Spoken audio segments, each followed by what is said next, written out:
Hai, Assalamualaikum. Bagi tugasan berkumpulan subjek nationhood ini, kami telah memilih permainan tradisional sebagai tajuk utama tugasan ini.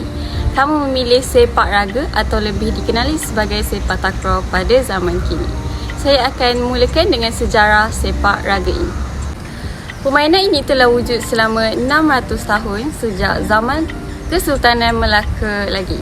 Bola rotan digunakan dalam permainan sepak raga ini. Sepak raga juga mengkaji keupayaan menanduk, menimang bola dan banyak lagi. Permainan ini diperkenalkan lagi oleh Encik Abdul Hamid, Encik Muhammad dan Encik Yaakob Said. Sebuah pertunjukan sepak raga telah diadakan di gelanggang Hospital Haiwan dan mendapat sambutan yang meriah oleh penduduk di situ. Sepak takraw mula dikenali di Pulau Pinang dan merebak ke Alustar, kemudian di Kuala Lumpur dan seterusnya di Singapura. Semasa Sukan C, sepak takraw dicadangkan untuk menjadi salah satu sukan yang dipertandingkan.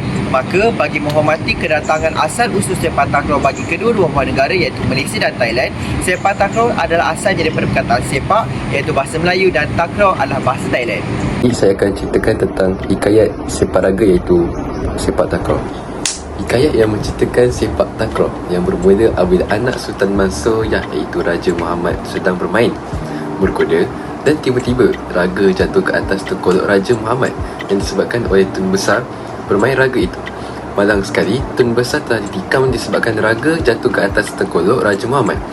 Ramai orang terkejut dengan kejadian ini dan anak buah bendahara mahu membunuh Raja Muhammad, tetapi dilarang oleh bendahara paduka raja dan menyuruh mereka bersabar dan melakukan perbincangan secara rapi. Berita ini telah diketahui oleh Sultan Mansur Shah dan segera bertanya kepada Tun Indra Segera. Sultan Mansur Shah berbincang bersama dengan Tun Indra Segera. Selepas perbincangan bersama orang istana, Sultan Mansur Shah memanggil Raja Muhammad dan menyuruh Seri Bijadiraja membawa Raja Muhammad ke Pahang. Saya pula akan menerangkan serba sedikit tentang jenis sepak raga yang terdapat di Malaysia dan juga cara sepak raga dimainkan. Sepak raga dibahagikan pada dua bahagian iaitu sepak raga bulat atau ratus dan juga sepak raga tujuh. Sepak raga bulat atau ratus merupakan satu jenis permainan yang dijadikan penyesuaian daripada kisah hang tuah dan rakannya. Sepak sila menjadi peran utama yang diguna pakai sepanjang sepak raga ini dimainkan. Sepak raga tujuh pula merupakan satu jenis permainan yang popular di negeri sebelah utara. Permainan ini mempunyai perbezaan sedikit dengan sepak raga bulat atau ratus, iaitu sepak raga tujuh menggunakan cara tujuh untuk menghantar kepada pihak lawan. Seterusnya ialah cara bermain. Terdapat banyak cara untuk memainkan permainan sepak raga ini. Antaranya ialah pertama sekali, pengadil akan melambung shilling untuk pemilihan gelanggang. Seterusnya, permainan dimulakan sebaik saja whistle mula ditiup. Apabila berlaku kesalahan, akan berlaku ubah tendangan. Kemudian, mata akan diberikan. Akhir sekali, permainan akan tamat jika salah satu pasukan mendapat mata terbanyak pada akhir permainan. Saya akan menerangkan tentang teknik-teknik sepak takraw. Teknik-teknik sepak takraw ada 10. Antaranya ialah sepak sila, sepak kuda atau sepak kurang, sepak simpuh atau sepak balik, sepak cungkir, memeha, mendada, sundulan atau hiji, memapak, membahu. Dalam sepak takraw mempunyai sepak khusus iaitu sepak mula atau servis. Akan menerangkan tentang peraturan sepak takraw untuk sistem kiraan mata. Apabila perkara batal yang dilakukan oleh pihak sepak mula ataupun pihak penerima sepak mula, maka satu mata akan diberikan kepada pihak lawan. Untuk yang kedua, setiap set akan dimenangi oleh mana-mana regu yang mendapat 15 mata dengan kelebihan 2 mata. Yang ketiga, apabila regu terikat dengan mata sebanyak 14-14, maka set tersebut akan dimenangi oleh regu yang mendapat kelebihan 2 mata ataupun mendapat 17 mata terlebih dahulu. Terdapat 3 fasa tentang bagaimana permainan sepak takraw ini boleh menuju ke peringkat antarabangsa. Di fasa permulaan, permainan ini telah dikenali sebagai permainan tradisional masyarakat Melayu.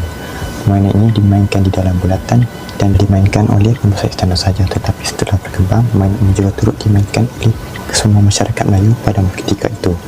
Pada fasa perkembangan, permainan ini yang dulunya dimainkan dalam bulatan telah dimainkan di dalam gelanggang berjaring. Penduduk Pulau Pinang telah menyuguhkan persatuan di peringkat negeri dan persekutuan. Peraturan awal juga turut diperkenalkan dan pertandingan untuk memenangi Piala Tuanku SMED dipertandingkan dan mendapat sambutan yang sangat memberangsangkan. Di peringkat antarabangsa, Mainan ini telah dimainkan di seluruh negara di Asia Tenggara. Mainan ini juga telah menjadi salah satu sukan utama di dalam sukan C. Penyertaan negara lain untuk memainkan permainan ini seperti Jepun, Korea dan Australia menunjukkan bahawasanya permainan ini telah popular di peringkat antarabangsa. Antara rekod kemenangan sepak takraw negara adalah pasukan negara berjaya menewaskan pasukan tuan rumah Indonesia 2-1 sekaligus menamatkan penantian kemarau emas selama 24 tahun di pusingan akhir Tamasya Sukan Asia Jakarta, Palembang pada tahun 2017. Selain itu, pasukan negara juga berjaya memperoleh pingat perak dalam perlawanan Piala Dunia Persekutuan Sepak Takraw Antarabangsa 2022 yang berlangsung di Kompleks Sukan Daejeon, Hambat, Korea Selatan.